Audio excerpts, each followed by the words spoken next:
My dear viewers and हमारे students, हम आज आपके लिए कुछ स्पेशल टॉपिक्स लाए हैं।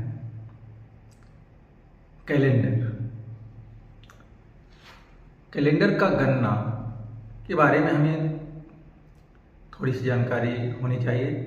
हर सब्जेक्ट के बच्चे को, आई मीन कि साइंस वाले को, आर्ट्स वाले को, छोटे बच्चे को, बड़े बच्चे को, सारे लोगों को और सभी लोगों को जानकारी थोड़ी सी होनी चाहिए। और उसके लिए मैं आज का वीडियो बना रहा हूँ और इसे कृपया ध्यान से पूरा देखिएगा तो कुछ समझ आ जाएगी कैलेंडर के बारे में। कैलेंडर पूरे विश्व में साल के 12 महीने होते हैं। ये बहुत ही रिमार्केबल थिंग्स है कि चाहे वो हमारे सभ्यता से बहुत बाद की सभ्यता हो या बहुत पहले की सभ्यता हो, विश्व में हर जगह साल के 12 महीने होते हैं। और हर ज्योतिष शास्त्र में भी, चाहे अरबियन एस्ट्रोलॉजी हो, रोमन हो, इंडियन हो, सब में भी ज़ोडिएक साइंस जिसे राशि बोली जाती है 12 राशियाँ ही होती है। ये सारे कैलकुलेशन हमारे सौरमंडल के गणनाओं पर आधारित होता है। चलिए तो हम समझते हैं कि अभी कैलेंडर, अभी हमारा मलमास लगा हुआ है। बिहार में राजगीर में अधिमास या मलमास का जो मेला का आयोजन किया जाता है वो हर तीसरे साल यानी कि 31वें या 32वें महीने में जनरली विक्रमी संवत का जो कैलेंडर होते हैं, हिंदू कैलेंडर का, हिंदू पंचांग का एक महीना बढ़ जाता है। उसे ही अधिमास, मलमास या पुरुषोत्तम मास कहते हैं। ये महीना बढ़ता क्यों है? ये कैलकुलेशन होता है। कैलेंडर या गणना दो प्रकार का होता है, एक सोलर कैलेंडर और एक लूनर कैलेंडर। चंद्रमा की गति पे आधारित गणना और सूर्य की गति पे आधारित गणना, अर्थात कि एक गणना जो पृथ्वी जब सूर्य का एक पूरा चक्कर 365 दिनों में लगाता है तो उसका ही एक साल होता है और उसी एक साल को 12 महीने में विभाजित किया जाता है जो रोमन सिस्टम में। और उसी पे हमारा मौसम, सर्दी, गर्मी, बरसात और सारी चीज़ों का निर्धारण होता है और उसी का कैलकुलेट किया जाता है कि कब हमारा गर्मी का मौसम आने वाला है, कब कितने समय बाद ठंडी के मौसम आने वाले हैं। दूसरा कैलेंडर होता है लूनर कैलेंडर, जो हो चंद्रमा के गणना के आधार पे होता है, यानी एक पखवाड़े को शुक्ल पक्ष और फिर कृष्ण पक्ष, उसके आधार पर जो गणना होता है वो हमारे हिंदू कैलेंडर में होता है। इस्लामिक कैलेंडर भी चंद्रमा के गणना पे आधारित होता है। तो जो गणना का समायोजन होता है सोलर कैलेंडर और लूनर कैलेंडर के, दोनों को गणनाओं को मैच करने के लिए एक सिस्टम है। यानी कि यदि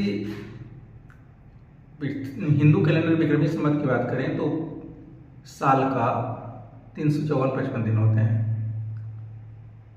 इस्लामिक कैलेंडर हिजरी संवत की बात करें तो वही साल का 354-55 दिन होते हैं।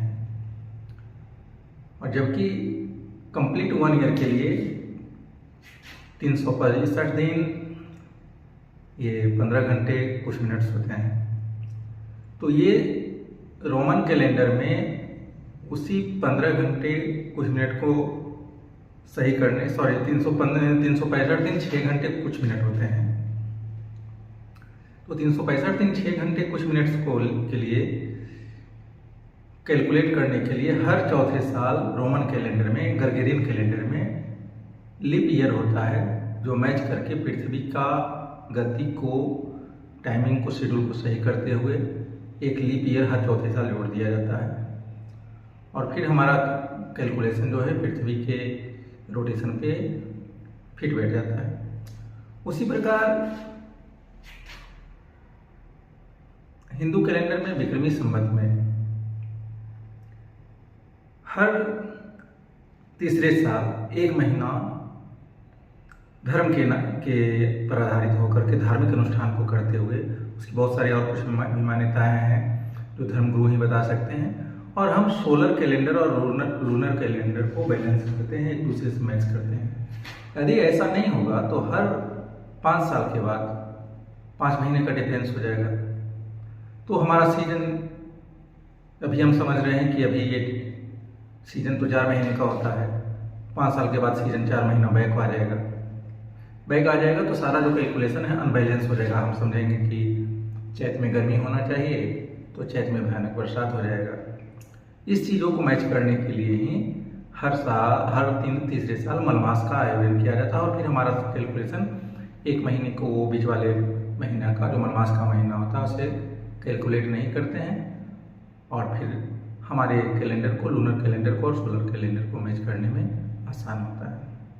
तो आइए हम आपको और विशेष तरह से बताएंगे कि कैसे उसी प्रकार जो इस्लामिक कैलेंडर में भी हर साल जो रमज़ान का महीना बनाया जाता है 9वें महीना में इस्लामिक कैलेंडर से, वो महीना भी हर साल अंग्रेजी कैलेंडर के अनुसार 10 दिन या 11 दिन पीछे जाकर के मनाया जाता है और वो भी सोलर कैलेंडर से और लूनर कैलेंडर का बैलेंस होता है। इस्लामिक कैलेंडर और हमारे विक्रमी संवत हिंदू कैलेंडर में एक मेजर जो डिफरेंस है वो है कि चंद्रमा के गणना के अनुसार पूर्णिमा के दिन हिंदू कैलेंडर का लास्ट डे होता है और जबकि इस्लामिक कैलेंडर का फर्स्ट डे भी चंद्रमा को देखने के बाद, यानी कि हमारे हिसाब से पूर्णिमा के 2 दिन बाद शुरू होता है और लास्ट भी उसका चंद्रमा को देखने के बाद ही, पूर्णिमा के 2 दिन बाद ही समाप्त होता है। तो ये हो गई कैलेंडर की जानकारी और हम इसके बारे में और विशेष बातें करते हैं। थोड़ा सा कुछ शब्दों को मैंने बोर्ड पे लिख रखा है, उसे थोड़ा सा ध्यान से देखते। अब आइए थोड़ा इस बोर्ड के माध्यम से हम कैलेंडर को समझने का प्रयास करते हैं। अभी जो हमारा कैलेंडर के अनुसार 2026 एडी चल रहा है। एडी जिसे हम सन ईस्वी भी बोलते हैं, एडी बोला जाता है, उसका फुल फॉर्म हुआ after death of Christ. Isa Masih की मृत्यु के बाद की तिथि से जो गणना आरंभ किया गया, जो कैलकुलेशन शुरू किया गया, उसे एडी बोलते हैं और इस कैलेंडर को ग्रेगोरियन कैलेंडर बोलते हैं। ग्रेगोरियन कैलेंडर, इसे पूरे विश्व में मान्यता है। ये एक सोलर कैलेंडर है जो 1522 ईस्वी में पॉप ग्रेगरी जो थे तृतीय, उनके द्वारा प्रारंभ किया गया था।